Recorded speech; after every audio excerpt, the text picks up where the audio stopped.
clase en escuela media, en escuela industrial y escuela secundaria de adultos, el BAOT, que ahora hasta hace poco existía.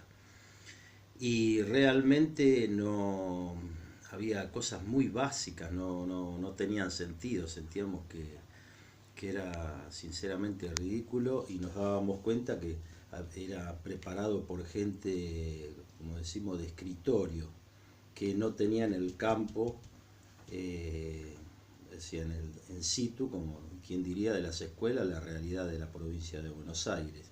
Y aparte otra cosa que llamaba la atención, que era lo mismo para una escuela urbana o de centro urbano que para una escuela rural.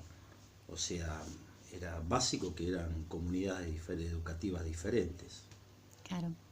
Te pregunto acerca de la reorganización que se dio en esto de GB3 y polimodal, cómo afectó a la escuela secundaria y la técnica particularmente.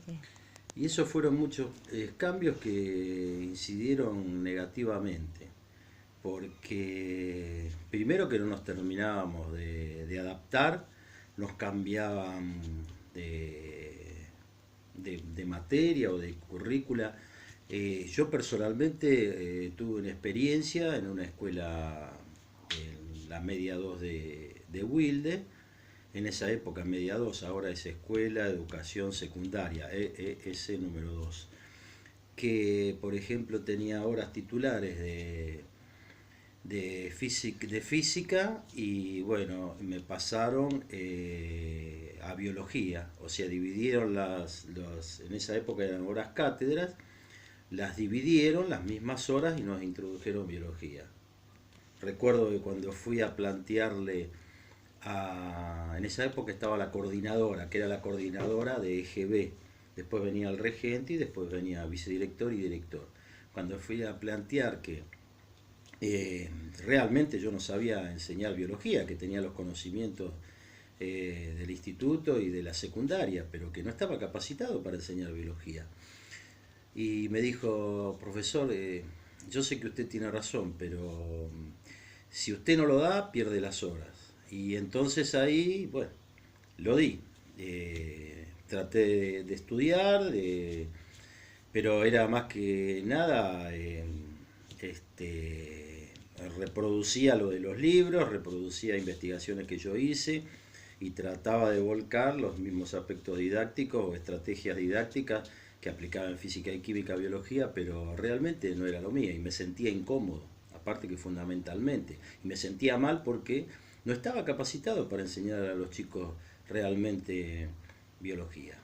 Pero bueno, es como siempre un tema económico, entonces lo tuve que realizar. Era una de las inconsistencias. Y a lo largo de todos estos años siguen sucediendo todo este zafarrancho de modificación de currícula y que parece que todavía no damos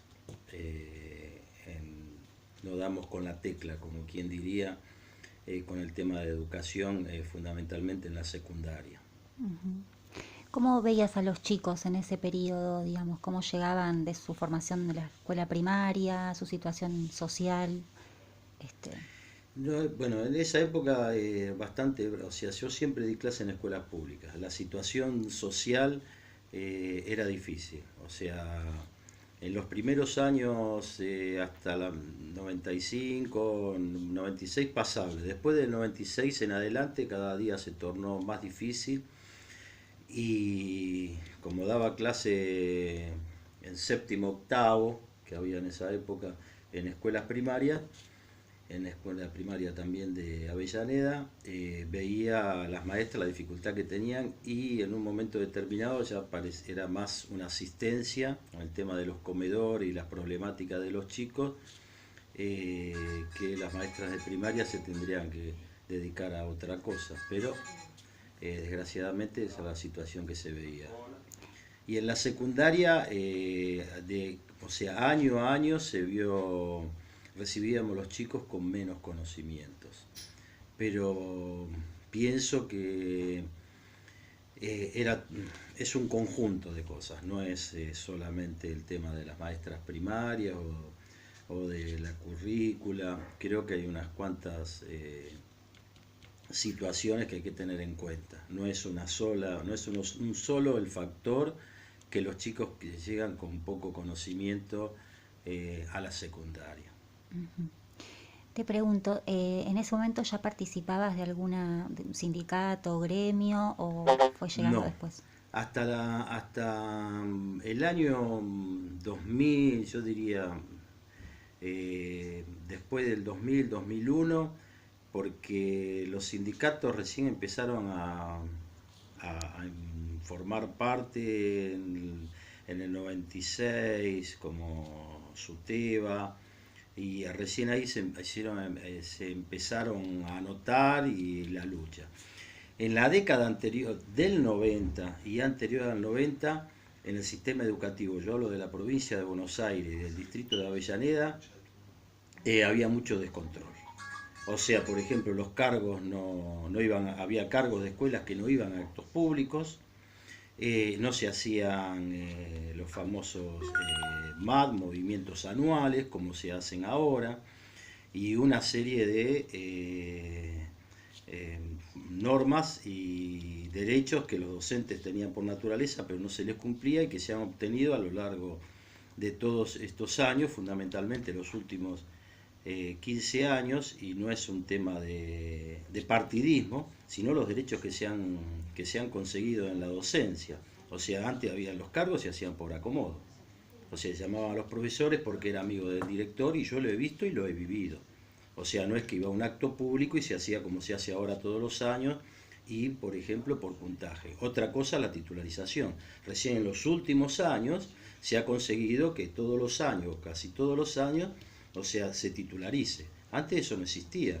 Yo estuve, por ejemplo, 12 años trabajando de suplente y a nosotros nos pagaban de febrero a diciembre. O sea, en diciembre dejábamos de percibir el salario y volvíamos a trabajar fines de febrero. Y nos volvían a empezar a pagar después de febrero. Y la antigüedad la consideraban en esos meses. No se consideraba los meses de enero y febrero ni el receso de julio, por ejemplo. Ni tenías acceso a aportes jubilatorios ni al tema de vacaciones, siendo suplente. Y no había titularización. Claro, y eso hacía que estés en diversas escuelas durante toda la semana, digamos. ¿Cómo? Ibas a distintas escuelas durante todos los Sí, días. sí, o sea, en esa época tenía 3 escuelas. Una escuela industrial y